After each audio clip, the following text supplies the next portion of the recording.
ایک زمانے میں مصر کی سرزمین پر فرعون نامی ایک ظالم بادشاہ حکومت کرتا تھا اور اس کے پاس بے شمار دولت اور فوج تھی، مگر اس کے دل میں کوئی رحم اور ہمدردی نہیں تھی۔ وہ اپنی رعایا پر ظلم کرتا اور انہیں اپنی مرضی کے مطابق چلاتا۔ فرعون کی ملکہ آسیہ اس کے ظلم و ستم کے باوجود ایک نیک اور رحم دل عورت تھی۔ آسیہ نے ہمیشہ اللہ کی وحدانیت پر ایمان رکھا اور فرعون کے غلط عقائد کو کبھی قبول نہ کیا۔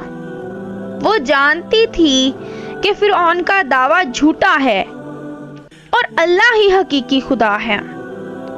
آسیہ اپنی قوم کے لیے دعا کرتی اور اللہ سے مدد کی طلبگار۔ ایک دن اللہ تعالیٰ نے حضرت موسیٰ کو فرعون کے پاس بھیجا